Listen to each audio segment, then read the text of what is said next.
नमस्कार मित्रों, आशा करता हूँ मेरे द्वारा सुनाई जा रही कहानियाँ आप सभी को पसंद आ रही होंगी।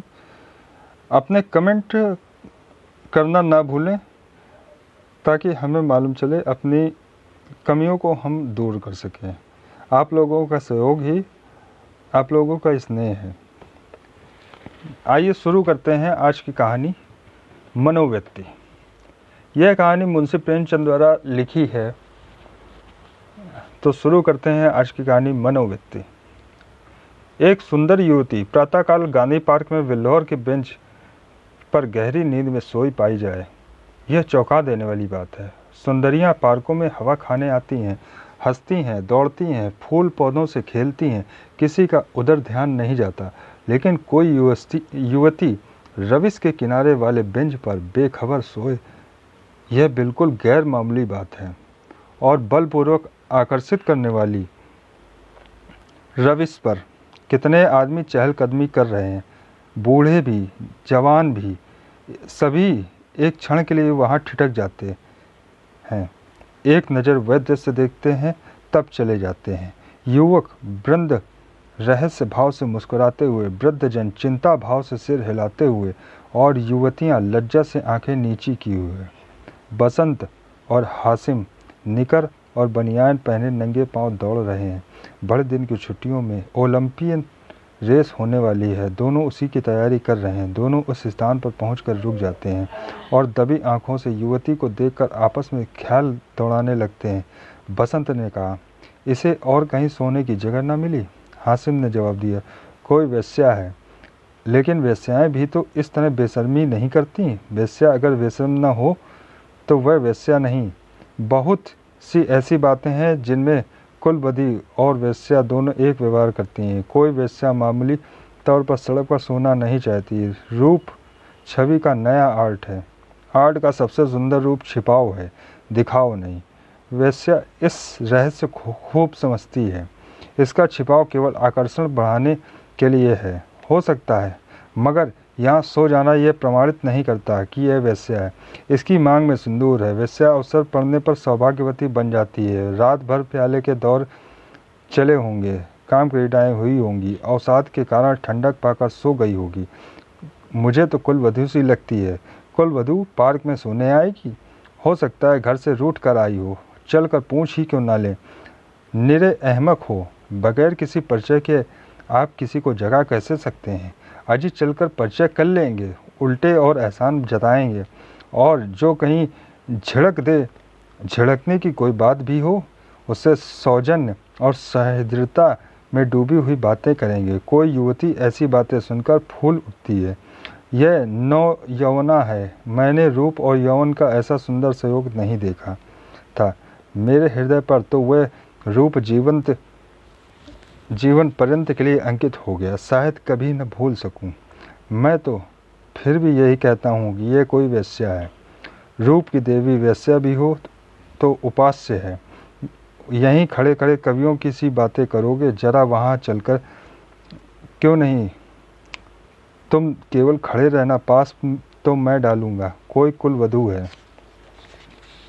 कुलवधू पार्क में जाकर सोए तो इसके सिवा कोई अर्थ नहीं कि वह आकर्षित करना चाहती है, और यह वेश्या मनोवृत्ति है। आजकल की युवतियां भी तो फॉरवर्ड होने लगी हैं। फॉरवर्ड युवतियां युवकों से आंखें नहीं चुराती। हाँ, लेकिन कुलवधू से किसी तरह की बातचीत करना मैं बेहुदा समझता हूँ। तो फिर चलो, फिर दौड़ लगाएं। लेकिन दिल में तो वह मूर्ति दौड़ रही है। तो आओ बैठें। जब वह उठकर जाने लगे तो उसके पीछे चलें। मैं कहता हूँ वेश्या है और मैं कहता हूँ कुलवधू है। तो 10-10 की बाजी रही।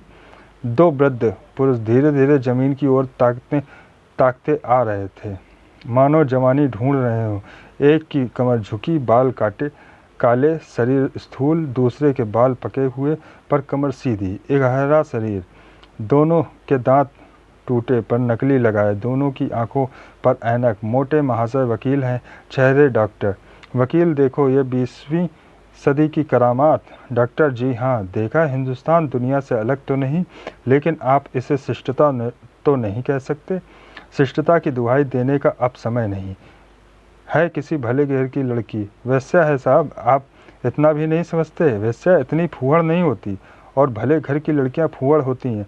नई आज़ादी है, नया नशा है। हम लोगों की तो बुरी भली कट गई, जिनके सिर आएगी झेलेंगे।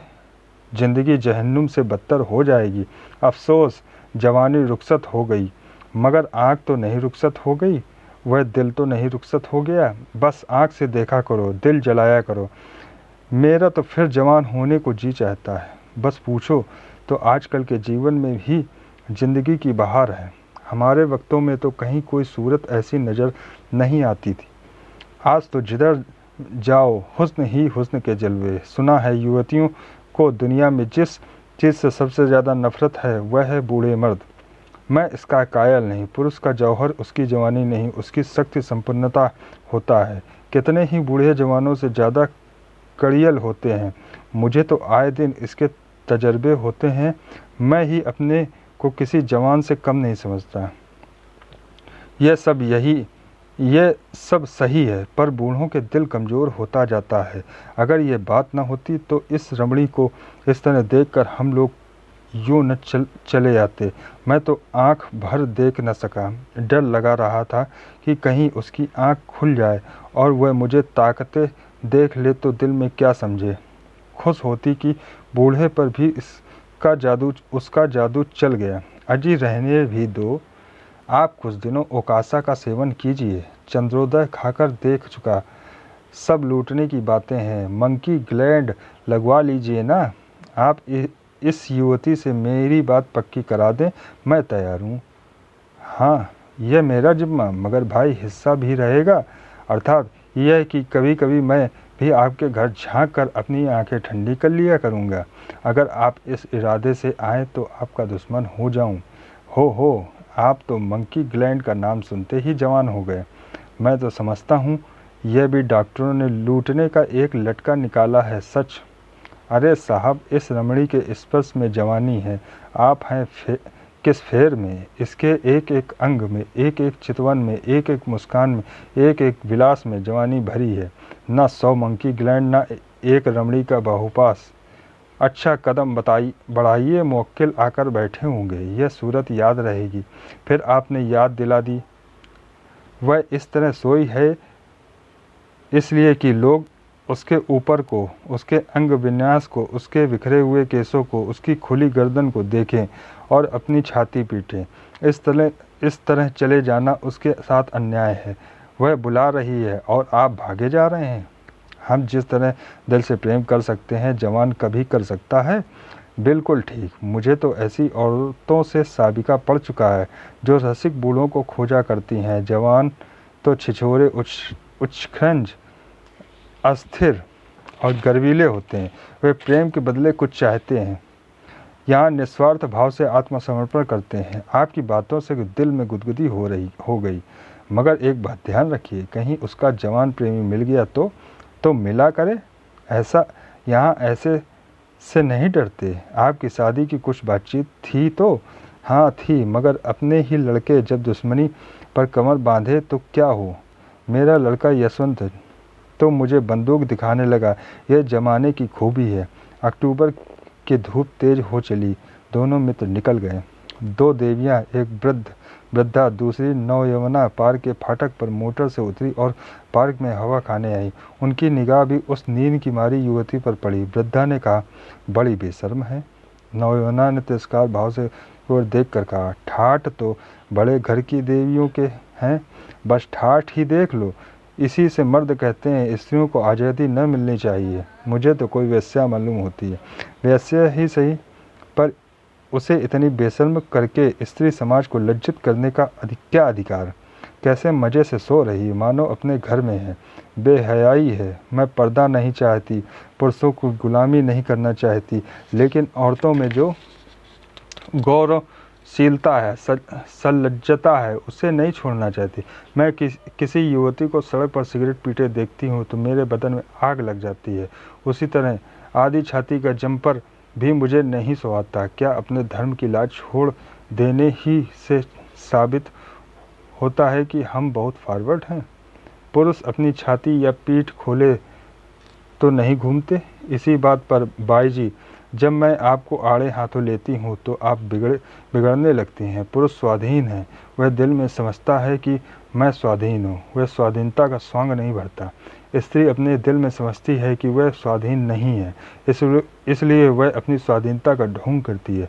जो बलवान है वे अकड़ते नहीं, जो दुर्बल हैं वही अकड़ दिखाते हैं। क्या आप उन्हें अपने आंसू पोंछने के लिए इतना अधिकार भी नहीं देना चाहती?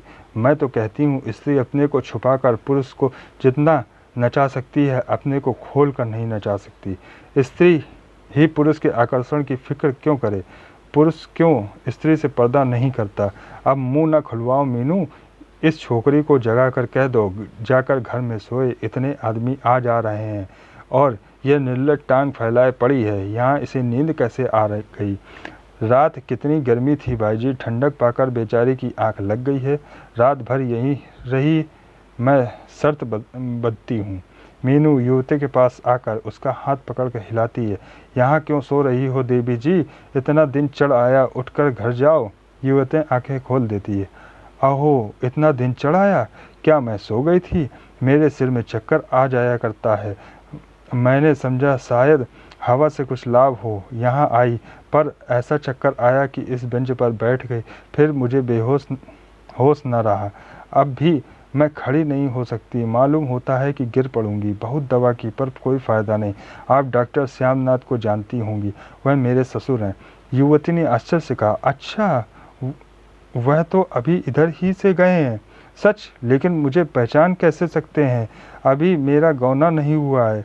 तो क्या आप उनके लड़के बसंत लाल की धर्मपत्नी हैं? युवती ने शर्म से सिर झुकाकर स्वीकार किया। मीनू ने हंसकर कहा, बसंत लाल तो अभी इधर से गए हैं, मेरा उनसे यूनिवर्सिटी का परिचय है। अच्छा, लेकिन उन्होंने मुझे देखा कहाँ? तो मैं डॉक्टर साहब को खबर दे दूं? जी नहीं, मैं थोड़ी देर में बिल्कुल अच्छी हो जाऊंगी। बसंत लाल भी वह खड़ा है, उसे बुला दूं? जी नहीं, किसी को ना बुलाइए। तो चलो, अपनी मोटर पर तुम्हें तुम्हारे घर पहुंचा दूं। आपकी बड़ी कृपा होगी। किस मोहल्ले में? बेगमगंज में। मैं आज ही मिस्टर बसंतलाल से कहूँगी, मिस्टर जयराम दास के घर। मैं क्या जानती थी इस पार्क में आते हैं, मगर कोई आदमी तो साथ ले लिया होता, किस लिए कोई ज़रूरत ना थी। आशा करता हूँ आप सभी को ये कहानी पसंद आई होगी। चैनल को लाइक, सब्सक्राइब और शेयर करें। हाँ, अपना कमेंट करना ना भूलें, कमेंट अवश्य करें। धन्यवाद। जय हिंद, जय भारत।